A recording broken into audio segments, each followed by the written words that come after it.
In the days of old, in the land of Israel, there arose a great warrior named Goliath, whose height and might were the stuff of legends.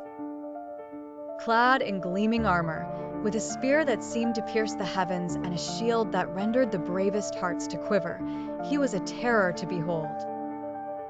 The Philistines, his people, stood emboldened by his presence, encamped on one side of the valley, daring their foes to confront them. Across the valley, the Israelite army cowered in fear. Their spirits were weighed down by doubt and despair, for no man among them dared to challenge the beast. Each day, for 40 days, Goliath strode forward, his booming voice echoing through the valley as he issued a dire proclamation. "Choose a man and send him down to me," he taunted. "If he is able to fight and kill me, we will become your subjects. But if I overcome him and kill him, you will become our subjects and serve us." The challenge hung heavy in the air, unanswered and oppressive. Among the Israelites, there was a shepherd boy named David. He was diminutive in stature and youthful in years, but his heart harbored a courage unfathomable. David was the youngest son of Jesse, and he had been sent to the camp by his father to bring provisions to his older brothers who served in the army. On that fateful day, as David arrived with his parcels, he heard the voice of Goliath, a voice that seemed to shake the very firmament. His brothers sought to send him away, fearful for his safety, but David was undeterred. His spirit burned with righteous indignation. "Who is this uncircumcised Philistine that he should defy the armies of the living God?" he declared. The words reached King Saul, who summoned David to hear his plea.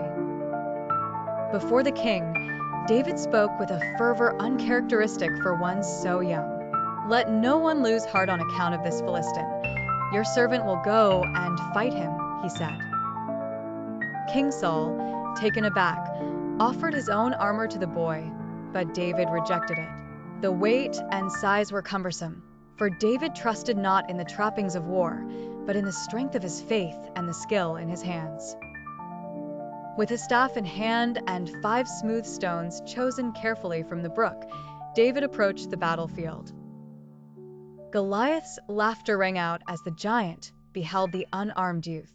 "Am I a dog, that you come at me with sticks?" he roared, cursing David by his gods.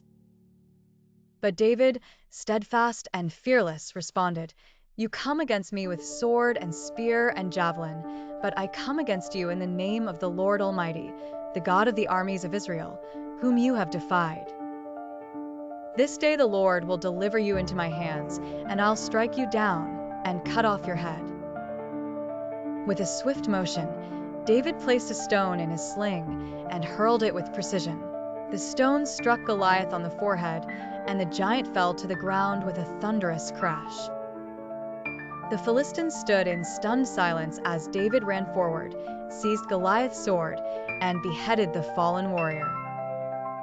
The tide of battle turned, and the Israelites pursued the Philistines, routing them completely. David's victory became the stuff of legends, a testament to the power of faith and the triumph of the righteous over the mighty. It was a day that resonated through the annals of history, where the smallest among men felt the greatest, and God's favor was shown in the purest form.